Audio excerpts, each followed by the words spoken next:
Welcome to the Digital Analytics Power Hour.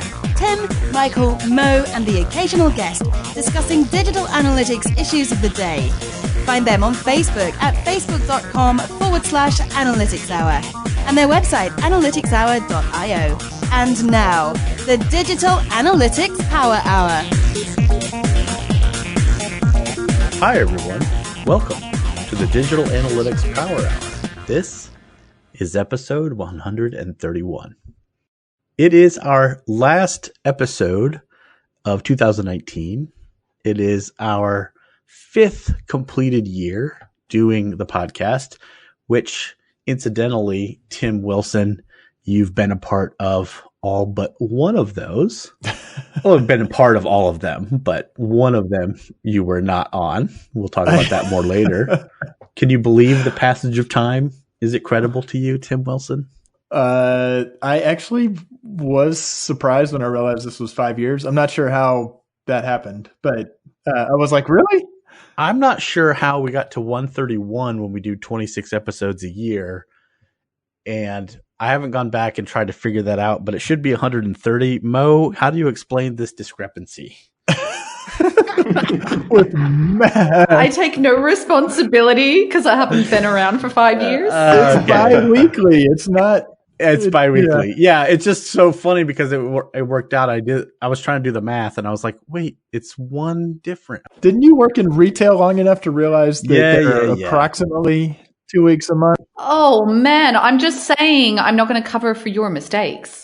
I mean, Michael worked in retail and he should be able to figure this out. Yeah, that's right. But we don't follow the 343 calendar or whatever, or the 454 calendar or whatever it is. I even forgot. I'm either doing like weird haiku type stuff or retail calendars. Anyways. All right. And also joining us for the year in review episode, Josh Crowhurst, my fellow multi-touch moment partner in crime, and also our show producer.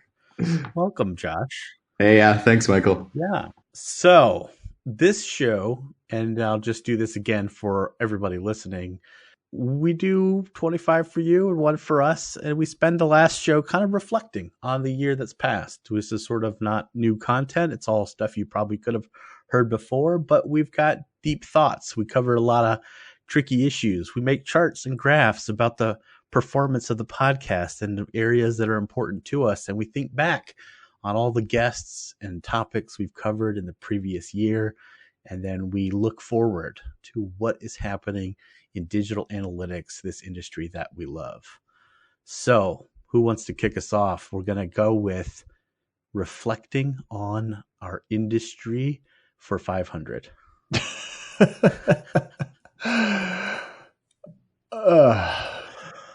Okay, well, don't all jump in. Tim, you're allowed to talk about women in analytics. Just because I'm the woman doesn't mean I need to raise it. We need men to Yeah, Tim. Oh my God.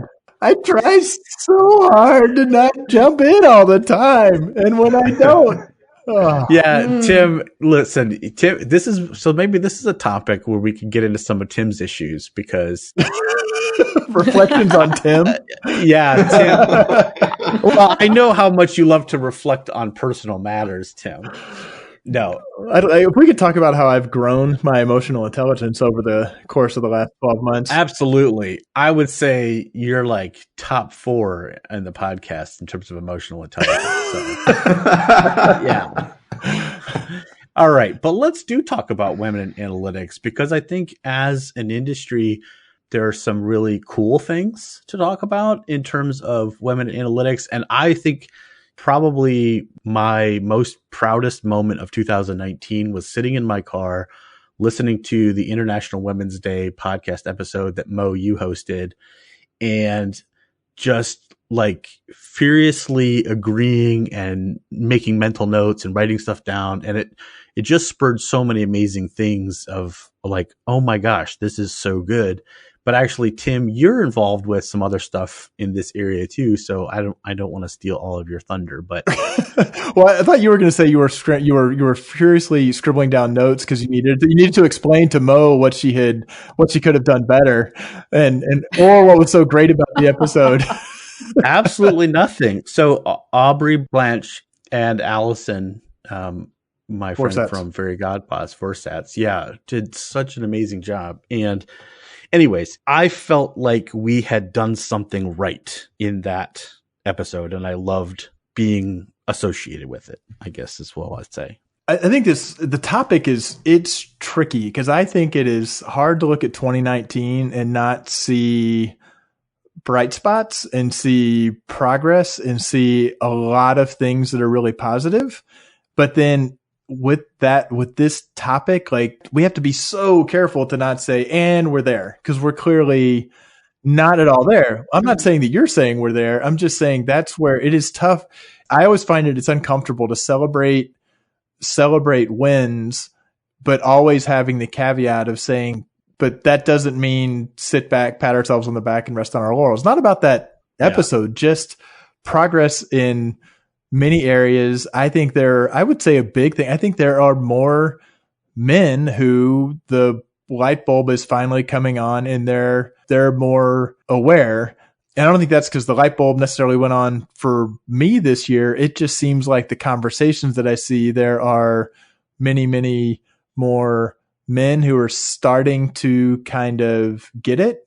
At the same time, this was one of those, like, that's awesome and infuriating. There was a post on LinkedIn a couple of months ago where the organizer of Shop Talk, if I recall correctly, they went and they had speakers lined up, and then they decided they were going to do 100% women speakers. And one, she said this was the first time a conference had done that. Well, hat tip to Jim Stern. He did it a couple of years ago with eMetrics. Maybe a little bit of a fumble. It looked like they actually had speakers lined up, and they went to the men and said, you know what? Can you find someone else in your organization who's a female to speak? Putting that aside, that was kind of let's try that more. Let's try more conferences where you say, you know, we're going to have all women speakers. The Women in Analytics Conference in Columbus does that, open to all. All the speakers are female. The comments on that LinkedIn post are the way to get that dose of reality, because you have people saying, well, when are we going to have the all men speakers? When are we just want to have the guest speakers? Like, and it was probably a mix of 60 to 40 at any other conference. Yeah. I mean, there were more, frankly, white dudes weighing in saying, well, what about, that's like having an all Aryan speakers conference, or just saying things that were ridiculously moronic.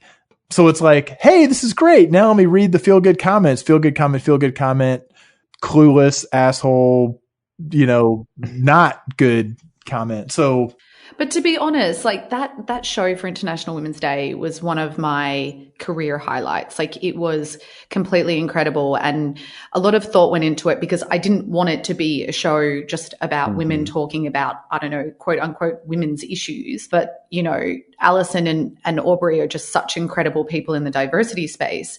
But one of the things that did get me a little bit down is that when I went to look at the numbers of downloads for that show compared to the rest of the year, it definitely wasn't up there. Like, it was a kind of a little bit not great performer, and that made me pretty sad. Which is why we talk about it on this episode too, so that people can go back and catch the fuck up. But one of the things I do want to talk about is the Women in Analytics conference that Facebook sponsored. And number one, I desperately want to get invited because it's invite only. And I know my sister and Rachel went last year, and we got some amazing speakers out of that conference. Like, you mean guests? We got amazing guests for the show. Amazing guests. Yeah. So like I got in touch with Mariam via that conference because so many people saw her speak and just said she was ridiculously amazing. And so I guess it just goes to show is like, you can have really good quality female speakers. I just think you have to work really hard and like really use your network to make sure that you source great speakers. No, I mean, the podcast certainly shows, like, we got some amazing guests this year. Emily Elster, Nancy Duarte, freaking awesome. And I mean, a lot of other people too. I just picking like really famous people. But for those listening, Tim did some analysis on our guest mix. So this year, 44% of our guests were female, 37% were male, and 19% of the shows didn't have any guests, which the guys don't know this, but that was actually a personal goal for me, is that one of the years I really wanted us to have more female guests than male. And I didn't even know that we'd done it until, Tim pulled the numbers and I was like, yeah. Until I saw this perfectly formatted stacked bar chart that Tim pulled together. So quintessential, Tim. So quintessential. Well, and there was also I can't remember, Michelle Mo's, your sister, had I can't remember the name of there's one of those accounts that like does the reversing of positing what if this thing that is said about women is actually said about men. And there was a thread about all dude podcasts, and the thread was pretty funny, It's called Man Who Has It All on Facebook. Yes. I hate getting trapped in all these things sometimes, because like we've been doing a podcast for a long time, and apparently podcasts are now like what everybody does, like blogs back in 2007. So yeah, we've been here a while, folks. But we started as all dudes droning on. Yes. But I think that it does skew male. I think blogs skewed male. There are some very deliberate pushback against those when it comes to sort of the conversational industry type podcasts. I think we're super fortunate to have Mo having now joined the podcast a while back in the fairly distant past at this point, to have some degree of balance. But at the same time, we're perpetually still skewing to the dude, even our no guest shows. And also all white. Yes. Yeah, I actually think for me, again, not that we've solved the issue of gender diversity or balancing in our industry by the slightest. Certainly some positive things. But honestly, I think for me, that is big on my mind. There is not enough ethnic diversity within the analytics industry generally from what I see. And again, I see a part, I don't see all. So it's improving, but I think that's the thing, is like all of us need to sort of have a sense of, in the back of our heads, where's the current state? And then how can we push that forward just a little bit? So this is a big deal to me because of what I realized when I was leading a practice at Search Discovery. I realized that I wasn't the best person to be able to inspire people to do analytics well for everyone. I just couldn't. And so then it became way more important to me to find people of all different kinds. And that's why the Balanced Teams episodes really hit home with me, is because it finally was like, wow, someone's actually doing the work that I realized needed to be done, which is there needs to be different perspectives so that other people can hear what's so exciting about being involved with this industry.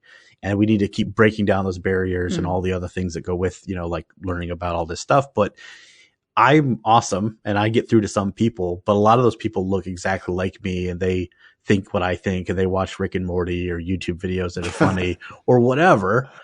But I don't have a window into. Just the other night, somebody tweeted something about how people who buy expensive tennis shoes should pay a higher tax bracket. And I was just like, that's the dumbest thing I've ever heard. Huh? How dare you take your values that you don't understand other people's values or culture and make some judgment on it?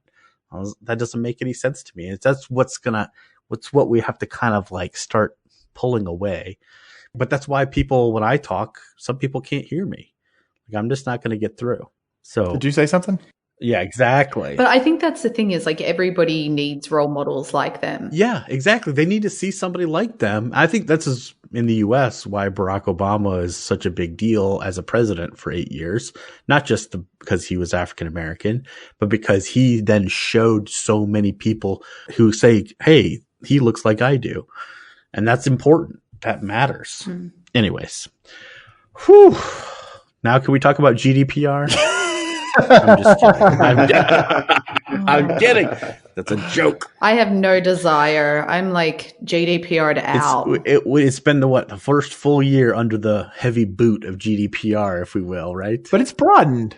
Do you think we understand still what the enforcement is like? Because No. I feel like that was the thing where it was like, wait till it's in place and then we'll know what the enforcement looks like.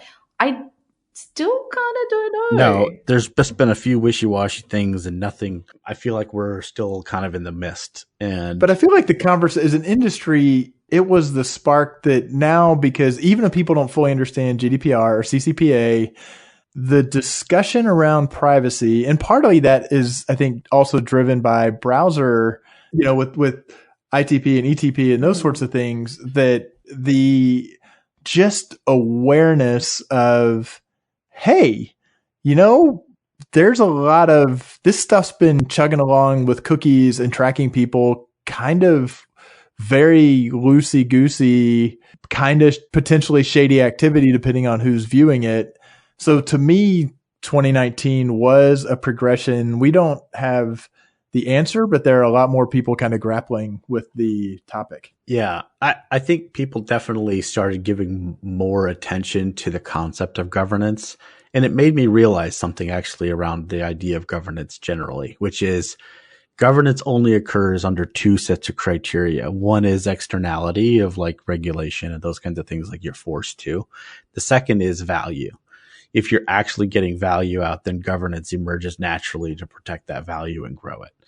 But that's the only ways I think people really spend any time on actual governance. And wait, so you just we went from privacy to, do you just equate privacy with governance? No. But GDPR it requires governance to make that happen. Okay, that's gotcha. Okay, that's fair. So in other words, you need to set up processes and governance structures. And before there was no like, well, we got something, we don't have much. But I think it sort of opens the door to all the other things you need to do from a governance perspective. And people are like, well, you know what? I should probably just make sure my data is actually in good shape too. And since I have to go through it anyways, make sure I'm not collecting the wrong kind of data or whatever.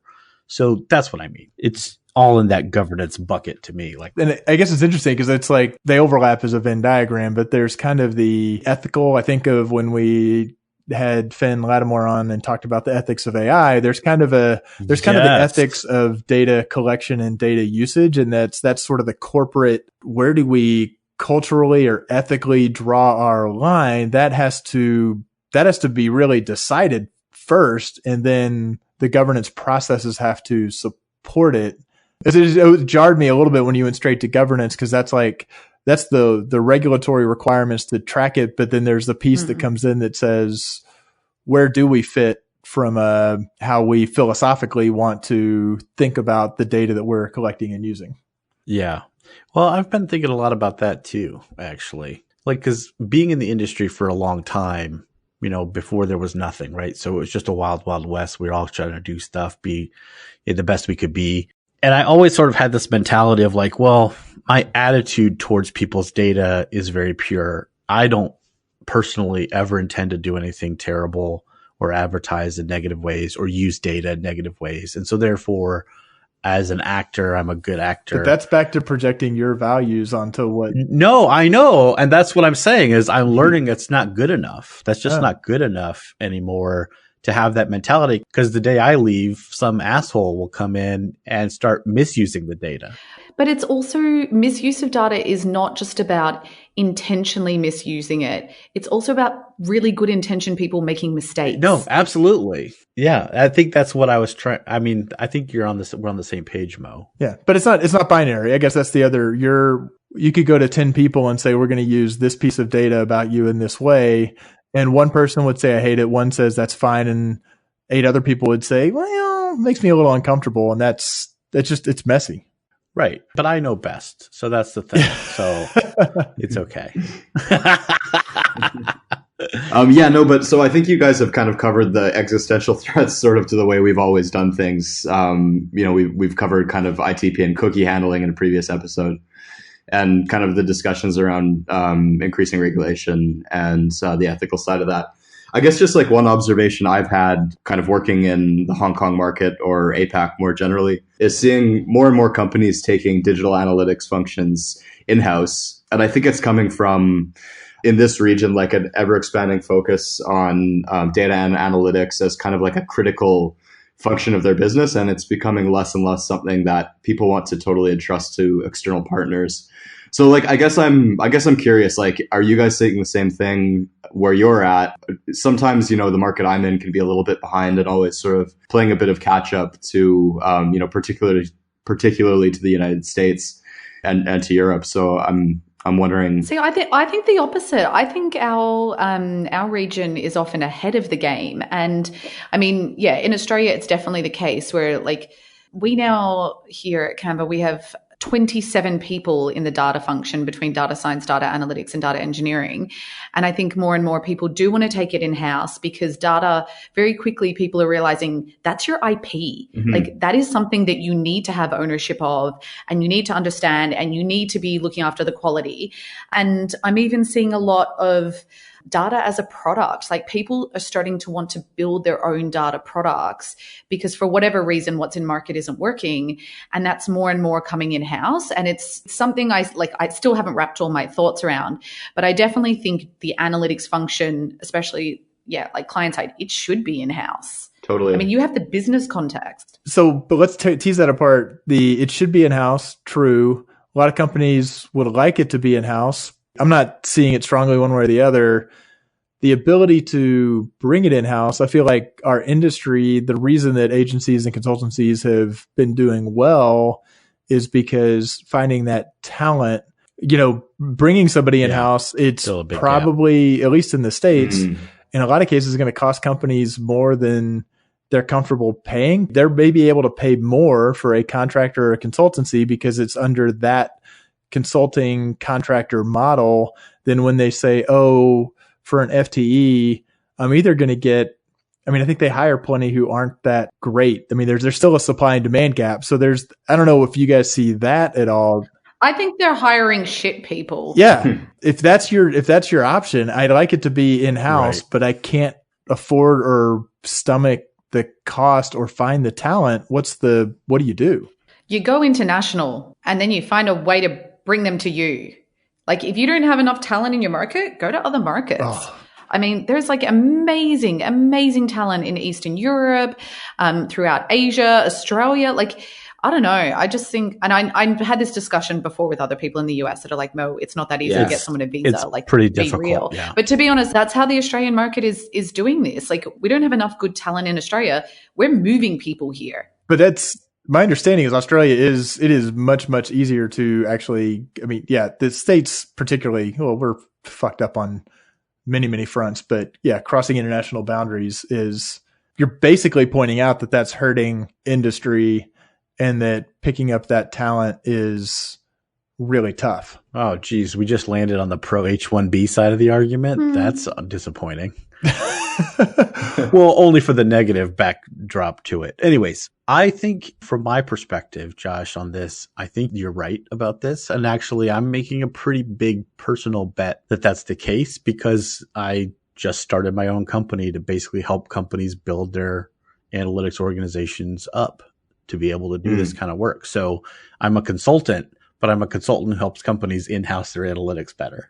So yeah. It's sufficiently complex enough that a lot of companies aren't getting what they need from their in-house talent. So they still need help kind of building that up. But I think the time is right for it.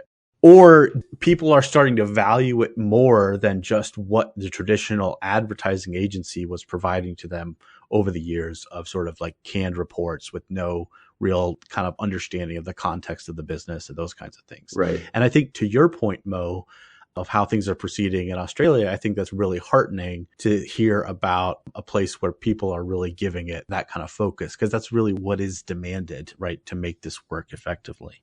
It's hard though. Like I still meet people we're now Data Analytics Wednesday, and they're kind of like trying to either transition into data or they're finishing uni and they'll come up to me and they'll be like, hey Mo, I really want to get in the industry. What should I do? I've been playing around with Tableau and Data Studio. I'm like, that's really cool. Learn SQL. No one will hire you in the Australian market if you don't have SQL. Like, end of discussion. You can have all the data viz stuff you want, but to be honest, like, and I mean this in the nicest way possible, you can pick that stuff up on the job. But like, if you don't have SQL in your resume, like, and I don't know if the States is the same, but you won't get a job here. Oh, who was it who came out with this fucking data translator thing? McKinsey. Was it McKinsey? Yeah, I think so. And that's right up there with Citizen Data Scientist for me. And I know a lady who, she just changed jobs and she was like, I'm looking for a new job and I'm going to be like this data translator person. Cause I can do this and that. And I'm thinking, she got a new job. Good for her. But I think that is a lot of people who are saying, wow, that seems hard. I don't know if I want to actually invest that much or if I'm that jazzed about SQL and then Python or R and getting technical. And I agree with you, Mo. I think it's got a longer legs. It's like saying that Excel is going to die. Like, everybody says Excel is not going anywhere. It will still be around. But if you actually want to be doing analytics, you're going to really be in a tiny little niche if you're just doing data visualization. There is a path, though. There is a path to not having to know SQL, and it's to have already been in the industry for 15 years, synthesize that information, and then start your own consultancy. But I think the problem is, and I've had this in workplaces, the people that don't need SQL become dependent on someone else to pull data for them. Yes, that's right. And then you have this, like, pretty much every company, and I know I'm talking very generically about client side, data is stored in databases. That's where it lives. And if you want to find a way to pull that, and I've had finance teams who are like, oh, we want to do all this analysis. We need all of these metrics. And someone in the data team has to write SQL to pull the data for them. And you're like, this is ridiculous. Like, you need to learn SQL. If you want to do analysis, you need to pull your own data. Yes. But I think one of the things that I was kind of reflecting on this was I actually kind of feel like it's getting easier for people to find the resources that allow them to gain those skills.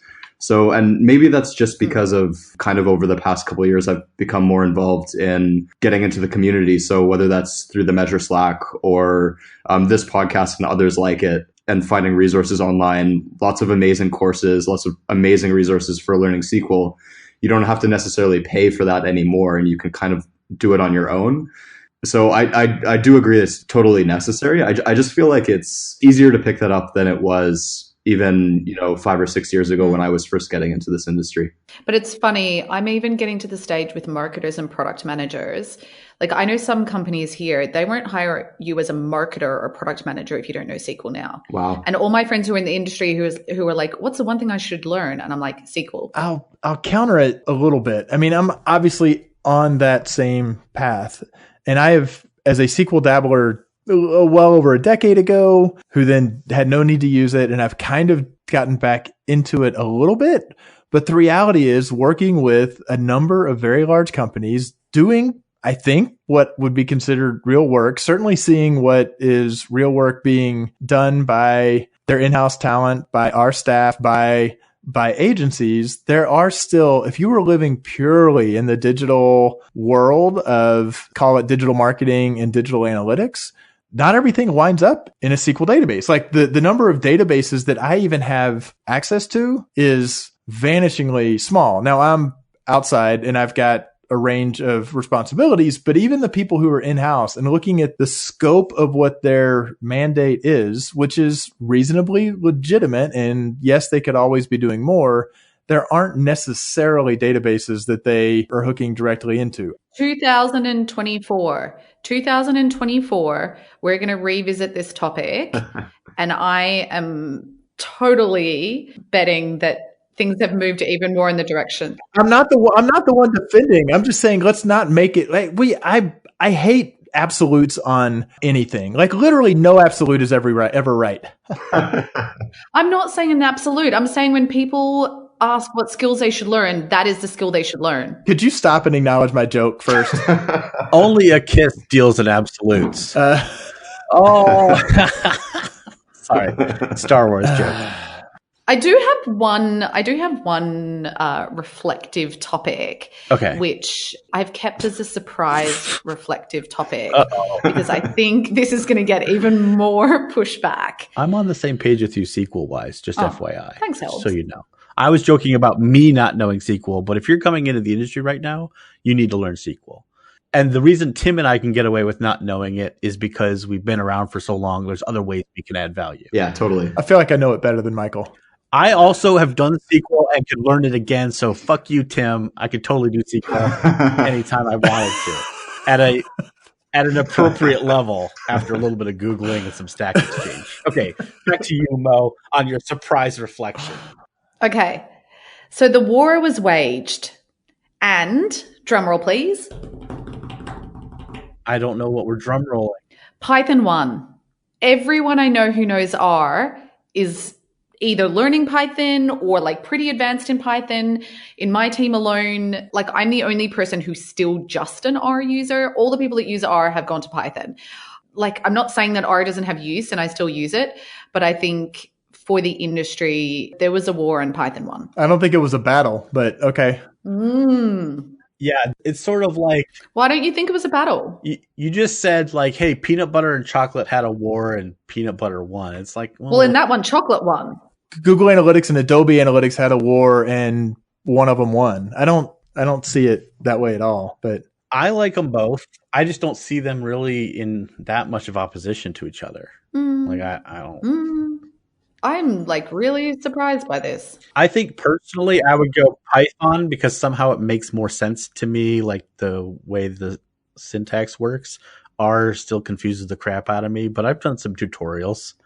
I promised Simo I would learn some programming language, so I'll probably go the Python route, but that's just because Tim went R. So well, and I mean, I can point to people who came up on Python, had no reason to switch from Python, started dabbling in R and said, oh, I see where I'd want to use this.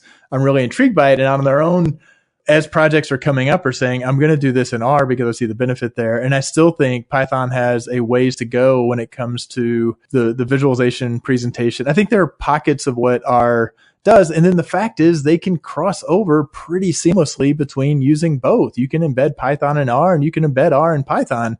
So, if I had my druthers, I would totally know both. But wow, if there's a package in R that avoids me having to write API calls from scratch in Python because there's not, a package there yet, then just right there, I want to pull data from X location. So I don't really see them in opposition.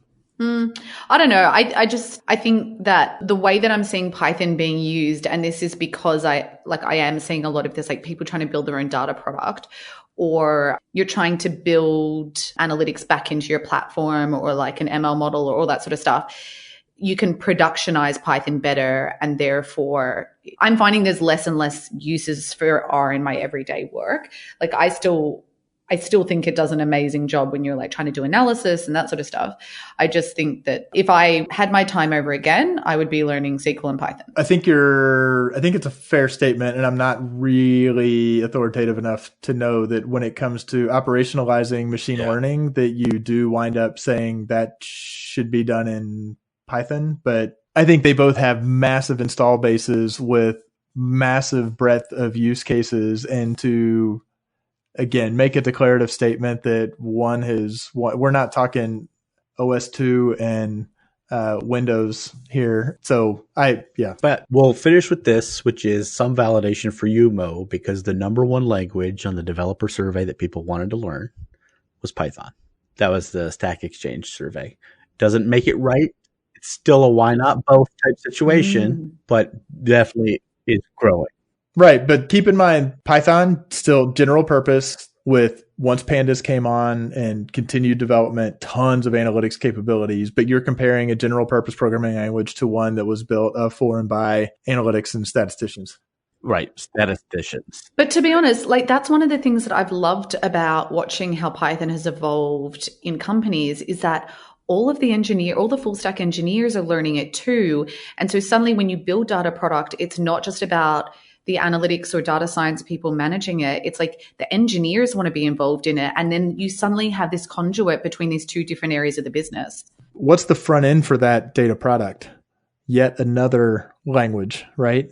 Elixir or React or something like that. Right. So from a building, and again, I'm saying it is not a win or loss. Tim disagrees with you, but he's trying to be very careful not to. No, I definitely disagree. Okay. But I'm not disagreeing by saying that R won. I guess I'm saying it's a false premise. Oh, okay. Good. I think there's a lot of room out there. So, Mo, would you ever ask a marketer to learn Python? Not Python, but SQL. SQL. Interesting. Okay. I wasn't sure how you fell on that. All right. Listen, there's so much reflecting we could do, and frankly, we have to keep going. Let's go to what episodes specifically this year. We've already talked about a couple, but I know each of us has got a couple in mind that we really stood out to us for some reason that we wanted to talk about with each other. Mine was every episode that Josh edited. That was a pretty good. Yeah, let's start with Josh because he had to do all the listening. That's a great idea. Yeah. Josh is like, I hated all of them. No, it's great. I mean, yeah, I probably got the chance to like listen through them all, between editing it and checking it afterwards, like 2 or 3 times on every episode. So I feel like I have a deep knowledge of like the last 15 episodes. But no, I really, probably the top one that stood out most to me was on working with image data with Ali Vandervelde. I just thought, the topic itself is really, really fascinating, but the way that she explained those concepts was incredibly engaging. And for something that's super complex, she made it quite approachable and kind of easy to digest. I know very little kind of about that space or that topic generally. And I came away from that episode feeling really, really inspired. And I was telling my colleagues like, oh, you guys have to wait like in a couple of weeks. It's a great episode. You have to listen to it. Wow. But then if I can do a twofer, I think the other one, just in terms of probably the splash and the impact of it, was the ad fraud episode with Dr. Augustin Fu, and just the kind of shocking scale of the issue. Yeah, just pretty jaw-dropping, and got a lot of similar reactions with everyone that I shared it with. Those are a great two to contrast, because to me, the Ali was something that it wasn't an area I knew really anything about, and hadn't really factored in like how and where it could play. And then the fact that she just explained things brilliantly, like that's like a motivator for doing the podcast, is the opportunity to actually have a discussion with people like Ali on those topics. Yeah. The ad fraud, I feel like I knew it was an issue. I brought it up, but at the same time, I would happily stick my head in the sand for a month or 2 months or 3 months at a time. To have that just like hit us in the face, I don't think I quite realized how much he was out championing it. It definitely made me do some different looks at some GA reports. Just to sort of be like, what? Is there anything? Okay, that looks normal. Like, what is this? Yeah. Anyways. What about you, Mo? What was some favorite episodes of yours? Well, I get like 6 favorites this year because it was our best ever year. That's technically exactly not correct, but let's just see where you go with this. Okay. This year we were really lucky. We did have a few like quote unquote famous people.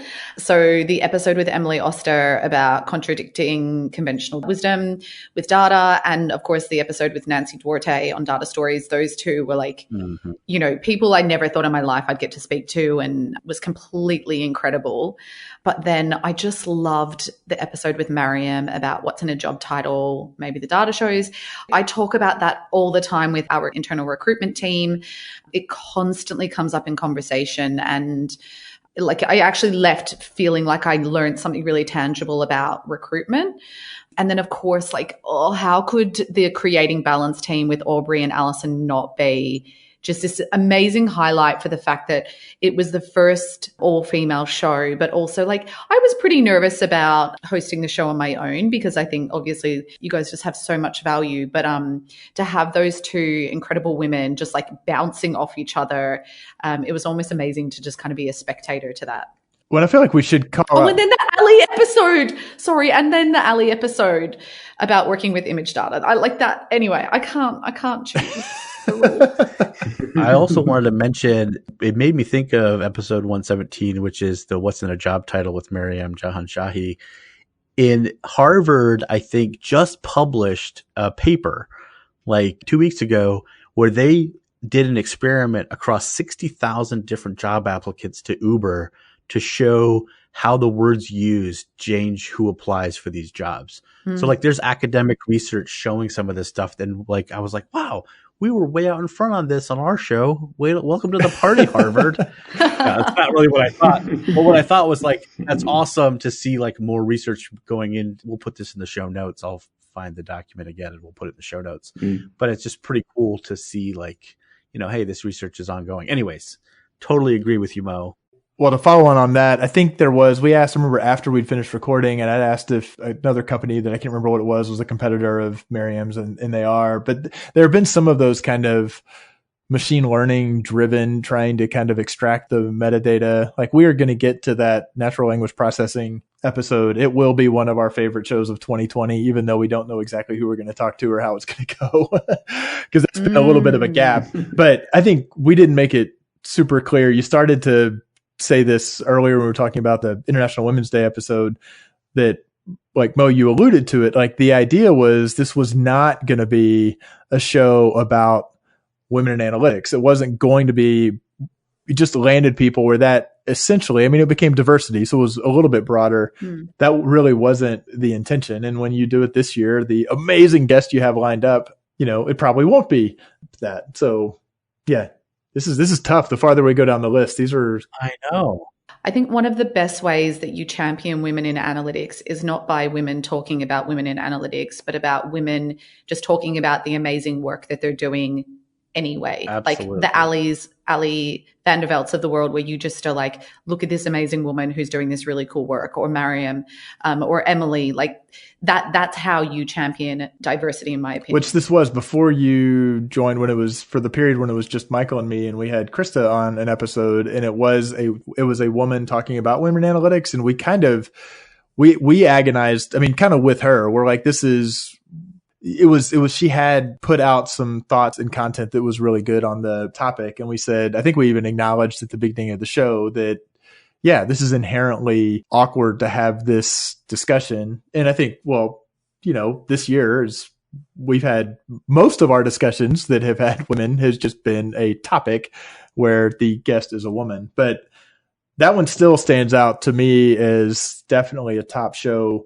partly just because when you get people who have really passionate about whatever the topic is, and they articulate it really, really well, and it gets into a flowing conversation that actually circles back on itself and references back because their thoughts are so well thought out and backed up by evidence. It was just, you couldn't walk away without saying, this is the most compelling argument. Like you could bring in a counterpoint view and it would get crushed because there's so much depth of thought there. And I'd say that's similar. Like Dr. Fu was kind of a similar laser focused on that topic of ad fraud in a similar thing. But I mean, I had a similar experience to Michael, and I got to listen to the recording of the Creating Balance Teams live. And then I listened to it again when I was editing it, but that was my number one show. We have not brought up the ethics in AI. We referenced it a little bit earlier on this episode, but with Finn Lattimore. And I think that one actually, I think that is what helped me get from the good versus bad, this like binary view. She had so many points, and I've not that I haven't read, and even since then I've become more aware of that underneath ethics are like values, and people's values can be different. Their value systems can be different. Organizations have values, and many of those are not right or wrong. It's a spectrum, or it's a range. And yes, there are clearly nefarious and evil things, and there are clearly pure as the driven snow things, but there's a whole lot of stuff that is different things to different people. So that one was just, it bent my brain a bit. Oh, I bet we're coming back to that topic. Oh, I love talking about ethics in AI. We've actually covered it quite a bit at Data and Analytics and at Measure Camp in Sydney as well. And it's just a topic that I care so deeply about. And I get so excited talking to like-minded people about it, because I think there are a lot of consequences of the work that we do. And no one's leading the charge, and unless we really have conversations about it, you know, people can unintentionally make some really shitty mistakes.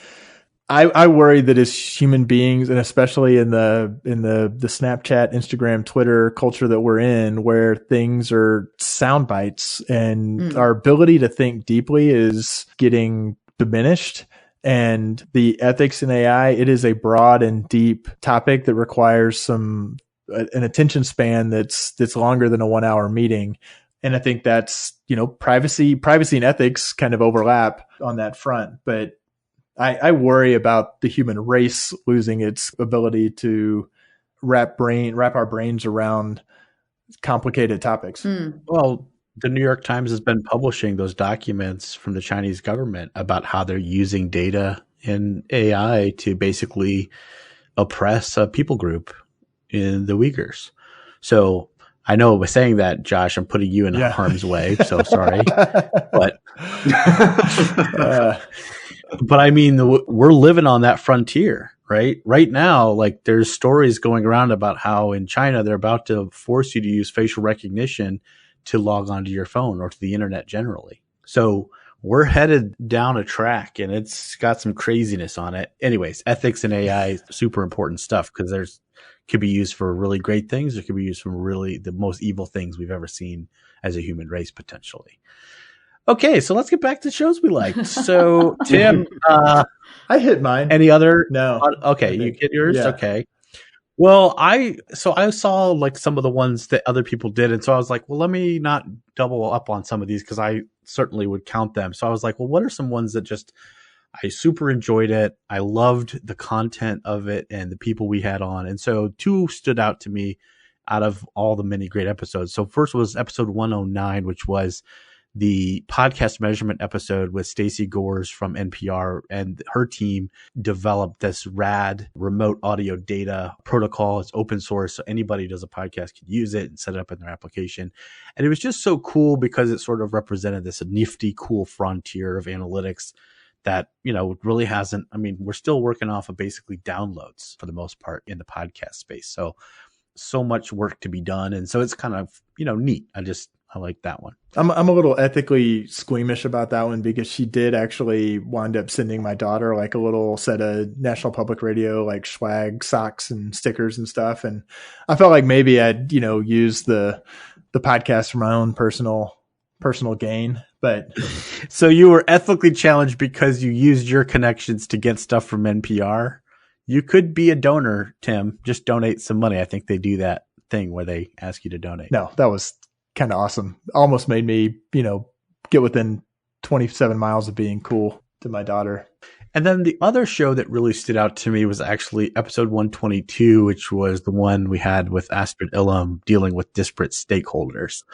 And as I scrolled through and thinking about each episode, I was like, man, that one just stands out to me as like the depth and quality of some of the insights that she shared on that podcast. I think like span the years. There's a book in there is what I think. And the fact that we were able to record with me somewhere in like remote Italy with almost no internet connection still completely baffles me. And that's right. You were like climbing on the roof of the shed that was passing as the kitchen, looking out over the bucolic countryside of, that was good fun.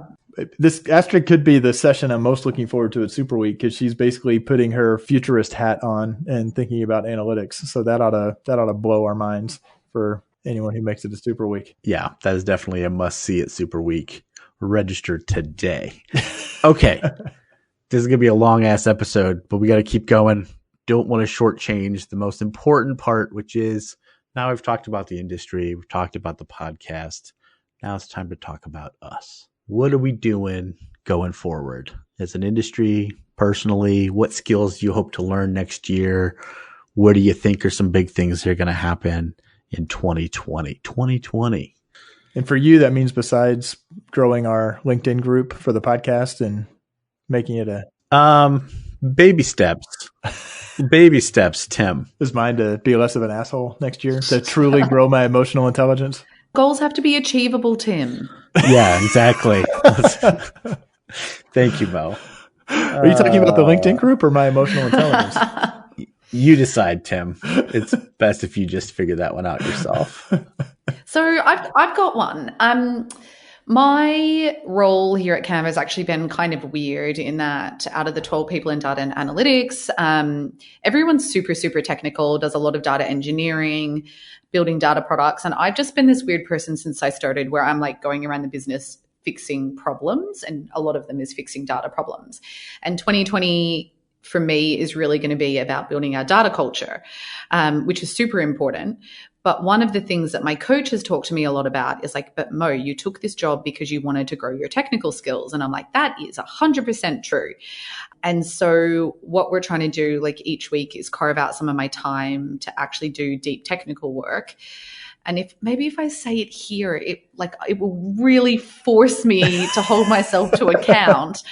But over the next year, I really want to learn Python. And I'm part of this really amazing technical team.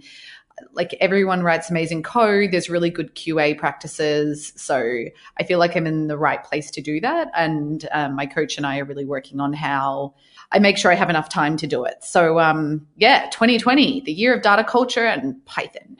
It's interesting, Mo. I completely support you in that, but I think not technical support. I'm sure he could Google Stack Exchange, but I support Mo as a person, Tim. Whatever she chooses to do, I support it. And sure, come to me with all your Python questions. I'm really good at asking them again in Measure Slack or Googling for answers. So no, but like one thing I say to lots of people, and I'm not saying it directly to you, but I'm going to say it to all the listeners, and you can take something from it if you want. But I think there is sort of a thing we need to be careful of, which is don't be afraid to embrace being a generalist. There is a group of people who, being a generalist and not necessarily a master of every deep technical thing, that is a very legitimate thing to do. And it's complementary to the analytics industry. And I only say this because like I'm not deeply technical either. And so I struggled with this for years. Like, should I be learning Python right now? Should I? And I always say to people, like, I'm as technical as I need to be. I'm never going to say, you do this for me. I'll roll up my sleeves and figure it out. But I know I'm not set up to be a developer. That's why I'm not a developer. I don't know what I am. I'm a digital strategist, analyst, whatever. But I would say though that being a generalist is not about like for me, being a generalist means I don't have to be the best person at Python. Yeah, but if that's what my team is all programming in, I need to be good enough that I can coach people in my team or like understand the code they're writing and use and run the code they're writing, you know? Absolutely. Yeah. And what I would say to a lot of people who kind of struggling with that gap is sort of like, keep working on your soft skills, because maybe your job in the future should be managing all of those developers and leading that whole team, not doing the development work personally. And so like, you just have to kind of give yourself the room. And again, if you love what you do, then keep doing it. If you want to learn Python, learn it, like go do it, whatever you want. But I think sometimes in our industry, we get a little excited about people who know all the details and not enough excitement around the people who know where all the details should go. And so it's crucial that, you know, all these things come together in a one unified whole to actually drive value. And so there's a lot of different people. This is actually sort of like, as I reflect on the future of analytics, I just feel like analytics is no longer one thing. It's now multiple disciplines, lots and lots of different disciplines. And so you can make a whole career out of any one of those. It's kind of insane. But I think setting a big goal to learn something tangible and new, that there's a lot of stuff that you learn that you weren't expecting to learn. Like my journey into R pretty fundamentally shifted my understanding of data, and it's where it is comfortable to be kind of an incremental. If there's not something tangible that you can kind of set as something of a BHAG, then it is easy to say, well, I'll incrementally improve on that next thing next week. I'm going to keep doing. So I feel like there's value in setting. It's crazy to me, Tim, that you took what I said and meant it as don't set goals or learn new things. Because I totally didn't say that. You should totally do the things you just said, and I totally agree with you. But actually, I don't think not learning things should be part of anybody's strategy. Well, I'm just saying that learning something like Python or R or SQL or Tableau or Alteryx or Google AdWords, that those are, they have this nice thing in that they're tangible, and you can go from don't know it all to I'm bumbling around to feel reasonably comfortable with it. And therefore those are easier new things to learn than I'm going to get better at communication, or I'm going to get better at marketing strategy. If you're doing those, then you really have to work to say, okay, what is my plan that is going to force me to, to do that? Well, and I would say based on where you're at in your career, you want to build hard skills up into soft skills, right, over time. So that makes sense. I've given up on the soft skills. I have no aptitude for the soft skills. I think you could do something with them. It's not worth it. You have secret soft skills you don't like to talk about, Tim. It's why you're so lovable. Oh, we're going to run way over on this. Yeah, it's a long episode. All right, who else is looking forward to the future? New job, Josh. I'm starting a new job in January, moving from agency side into a startup. So I'm entirely terrified, but new, exciting, scary is good. How's your SQL skills? Little rusty. They didn't ask me about SQL, but I did talk a lot about R in my interview. I'm like, but I know his R skills are good because he helped me fix something this year. Nice. Yeah. I last time I wrote SQL was actually inside R. There's a package that lets you paste in SQL to run SQL queries in your data in R. So that the last time I used SQL was actually inside an R script. So kind of to Tim's point. It pisses me off because all the formatting's totally stuffed though, which anyway, that's it. Yeah. Yeah, it doesn't quite look right. To be fair, if you're using dplyr in R doing data frame manipulation, you're using SQL concepts basically. Yeah. So, I mean, there's we won't get back into that.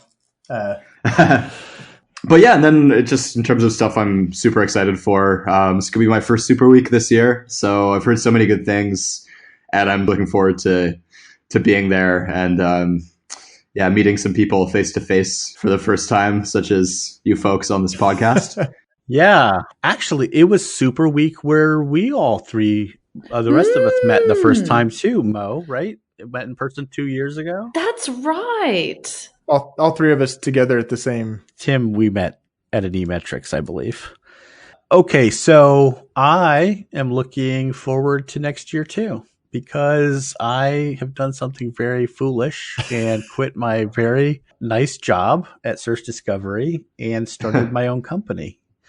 And so I'm going through a little bit of a startup-y thing myself there. And so that's why I'm not going to focus too hard on the hard skills this year, Tim. Because I'm focused very hard on one hard skill, which is trying to make a business work. And it's fun. I'm having a really awesome time. And it's been pretty cool to sort of do both sides of this again, helping companies structure analytics to make it actually work for them. And, we're early days yet, only a couple months into this, but I actually just sent my first invoice out today, the day we recorded. So that's a big step. Not as big as getting it paid, but yeah, then getting paid for that is the next thing. Yeah, I know how it works, Tim. I know how it works, or I know how I will hope it works. Anyway, no, but it's pretty awesome, and it's been a fun experience. But 2020 is definitely going to be a very exciting adventure year for me for that reason. What about you, Tim? What's your development plan for 2020? Yeah, I'm just not in a good spot right now to actually figure out what that is. So I think I'm going to have to take a hard pass on that. There are lots of things I want to pursue, and I have not figured out how to successfully pursue the right one. I think I speak for Mo when I say, have you thought about SQL or Python? I started pursuing SQL again and then got steamrolled by some client work and other life issues and thought, damn it, I have to pull the cord on that. Yeah, Python was it for a while. I just honestly don't know. I've got a whole lot of really interesting and exciting things going on, but I can't point to which ones are actually going to grow me professionally. Yeah. Hopefully the powers that be at Search Discovery don't listen this far into the episode and call me on it, because I'm going to have to make up some bullshit things in our quarterly system on that front. Ghost OKRs, as I like to call them. I set them every quarter and then horrendously fail to achieve them. So if they're aspirational, then that's as designed, right? Let's not go down that path. Okay. All right. Okay. We need to start to bring it back in. Let me just say that we've been doing this podcast for 5 years now, which is pretty incredible. And, most folks don't know how the ins and outs of the podcast work, but for almost all of those years, Tim Wilson has personally seen to the editing and the creation of the show links and all this different stuff. And this year we brought on a producer in Josh who has, I think, changed Tim's life in a very positive fashion. And has actually been like a pretty awesome guy to get to know this year. So I just want to take a minute and say, Josh, you don't probably know the impact you've had on this podcast and on our community, but we are so glad. I am so glad that you are part of our show. And geez, we should have done it 3 years ago, but maybe you wouldn't have been around. So if all the latent aggression and tension you sense between, the three of us, and you think, my God, what was this like before I was here? Well, it used to be just full on screaming matches. Did we ever yell at each other? Not. I think Josh has witnessed the only close to yelling that's happened. Oh yeah. Oh, okay. But that wasn't during a recording. Right. Yeah, that's what I'm saying. Yeah, exactly. This is the business side.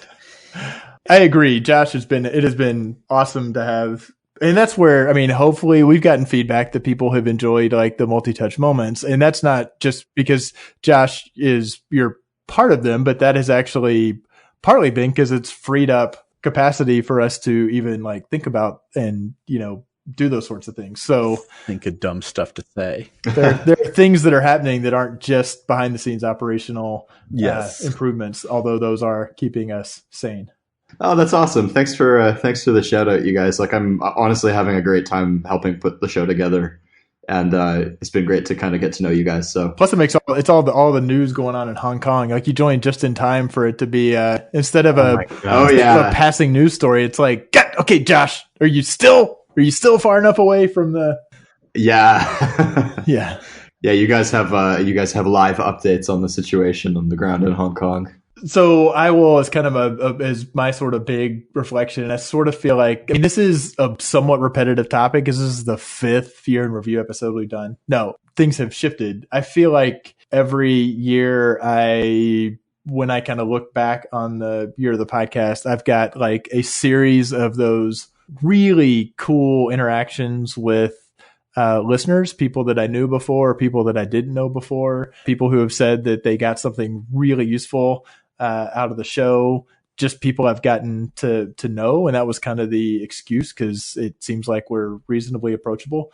So getting to go and represent, being at conferences or even just being in the Measure Slack and kind of establishing those connections, like it is very heartwarming and rewarding to feel like I'm part of a community that actually cares and is growing and is trying to support each other, and feeling like we're contributing to that is pretty cool. And working with Mo and Josh on the podcast has been awesome. And not helps. I think that was implied. Oh, okay, that's the joke. I was just seeing if he was paying attention. And you're great too. This is why I'm usually not on the mic. It takes a while to understand Tim's humor, I think. Although it's going to be weird. Like 2019 was, I think, the only full year that we were, I guess almost all of 20, well, maybe all of 2018. We were coworkers for 2 years. So we were only podcast collaborators for 2 years, coworkers and podcast collaborators. So I'm not doing my math well. 3 years not as coworkers, 2 as coworkers, and we're going to go back to not being coworkers, and that's going to be interesting. It's a huge load off, for sure. Yeah, I can't. And well, for me, I've already done my prediction. In 5 years' time, 2024, the whole world is going to know SQL, and I'm going to remind you all of it in our year in review episode because they're my favorite. So, could I be a citizen SQL person Is that a thing? Sure. In 2024? You could be a sequel translator. No, Sure. A citizen sequel translator. Ooh, now you're talking. No, I think I remember the episode we had with June Dershowitz from Amazon, and I would say she would agree that SQL is a necessary skill set for any analyst. So I think you're good company, Mo. All right. So, Mo, you have nothing more to add? No closing thoughts, comments, anything? 2020? No, I think I've wrapped the year. I'm ready for 2020, year of data culture. Okay. We're doing it. It's SQL culture time 2020. Let's go. Thank you all for listening. As always, we love to hear from you on the Measure Slack. We've got an exciting year of content kicking off with an amazing time at Super Week. So get there. It's not kicking off with that, but that's when we'll all be together. Get there by any means necessary. And we will see you in Budapest at the end of January if you're there. Okay. If you're not there, you still want to reach out to us. We have a LinkedIn group and we have the Measure Slack and Twitter, and we'd love to hear from you. Okay. I think I speak for my co-hosts and our amazing producer, Josh, and Mo, and Tim, and maybe even all of our guests. I don't know. I didn't ask. But no matter what 2020 holds in terms of cookie deletion and ITP and GDPR and CCPA and women in analytics and the struggles we have with more racial diversity in our field and all the things that we need to learn to be analysts in our space, whether that be SQL or Python or R or whatever, one thing we can never stop doing is analyzing. Thanks for listening, and don't forget to join the conversation on Facebook, Twitter, or Measure Slack group. We welcome your comments and questions. Visit us on the web at analyticshour.io, facebook.com/analyticshour, or at analyticshour on Twitter. So smart guys wanted to fit in, so they made up a term called analytics. Analytics don't work. Analytics. Oh my God. What the fuck does that even mean? On our speaker mix, guest mix. Jesus. Did not have him. Did not have Jesus. No, we didn't have him. Yeah, is he in the industry? Sorry. Okay. It's okay. You could. This is like, okay, Josh needs to. I was thinking the same thing. We were all thinking it. I've been messaging him, Yeah. but like hard. Oh, so I've been telling Josh not to talk, so sorry for the mixing up. I'm just kidding. Favorite podcast episodes? You get 6, Mo. No, you get 2.5. Well, we don't share our numbers, and so you can go jump off a cliff. And oh, did you catch that? That's great. You please do not put that in the outtakes because Producer cannot be trusted. yeah, and then we'll be like, "Shut up, Josh. We have something to say." No, I'm just kidding. Good stuff. What? No last call on the year in review. The whole thing is a last call. And Josh had a last call. That's the thing. That say he had like the best last call ever. Wait, everyone stop. Everybody stop. We'll just put my one last call in. That's right. Rock flag and navel gazing.